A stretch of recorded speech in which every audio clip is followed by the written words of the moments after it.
গোটা আসানসোল জুড়ে আজকে ডাস্টবিনের স্তূপাকার হয়ে গেছে।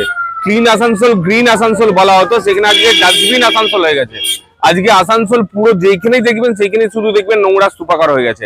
কথাটা না, সুইপাররা কিছু একটা দাবি রেখেছেন, সেই দাবিগুলো ইমিডিয়েটলি আমাদের প্রশাসন এবং মেয়র সাহেবের দেখা উচিত।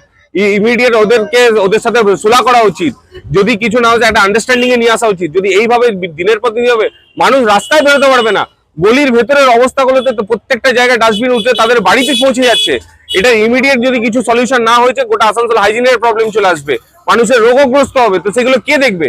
তো মেয়রের সাহেবের কাছে এবং পুরো প্রশাসনের কাছে ডিমান্ড হচ্ছে অবিলম্বে এই সুইপারদের, আপনারা যে স্ট্রাইক চলছে সেটাকে উঠান, উইথড্র করা।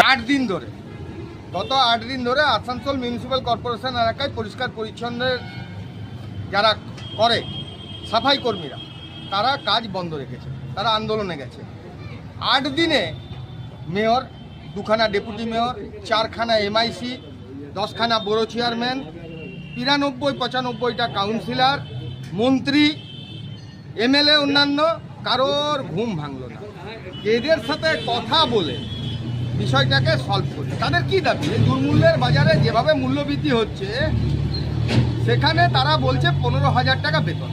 তারা চাইছে পিএফ, তাদের কোনো দুর্ঘটনা বা কোনো ঘটনায় কাজ করতে গিয়ে হাত কেটে যাক, পা কেটে যাক, একটা ইএসআই, এই তো চাইছে। তারা যদি তাদের ন্যূনতম দাবিগুলো না পায়, তাহলে তো তারা কাজে বিরতিতে গেছে, এটা কিছু বলার নেই আমাদের। তারা আমাদেরকে পরিষেবা দেয় সকাল থেকে রাত্রি অবধি, বিভিন্ন এলাকা ঘুরে ঘুরে। কলকাতার পরে দ্বিতীয় সবচেয়ে বড় মিউনিসিপ্যাল কর্পোরেশন আসানসোল। সেই আসানসোল মিউনিসিপ্যাল কর্পোরেশন এলাকায় আমরা যে হারে ট্যাক্স দিই, সেখান থেকে বা আমরা আসানসোল ক্লিন আসানসোল, গ্রিন আসানসোলের নামে সমস্ত কিছুর উপরে 10 টাকার উপরে যে নেওয়া হয়, সেই টাকা যাচ্ছে কোথায়? ওনারা এসি গাড়ি চেপে পারিবারিক সুখ ভোগ করবে, কর্পোরেশনের গাড়ি চেপে। ওনারা কর্পোরেশনের এসি রুমে বসে মজা নেবে। ওনারা সমস্ত জায়গায় গিয়ে প্রথম সারির আসন দখল করবে। কিন্তু যারা আমাদেরকে পরিষেবা দিচ্ছে, তাদের জন্য ওনারা নেই। না হলো মানে ওদের যে ডিমান্ডগুলো আমাদের অলরেডি গত বছর যেটা বোর্ড মিটিং, মানে ওদের সাথে মিটিং হয়েছিল, মিটিং হওয়ার পর আমাদের বোর্ড মিটিংও সেটা হয়েছিল, যে পেমেন্ট বাড়ানো হয়েছিল। পেমেন্ট বাড়ানোর পর পিএফটাও দেওয়ার ছিল। তো আমাদের অলরেডি পেমেন্টটা তো দেওয়া হয় 10 টাকা করে, যেটা বাড়ানো হয়েছিল 358 টাকা 57 টাকা, ওটা দেওয়া হয়।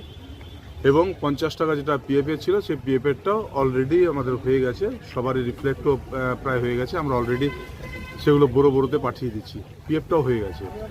তো এবারে আর ছিল আমাদের যে এখন 2 বছর কোনো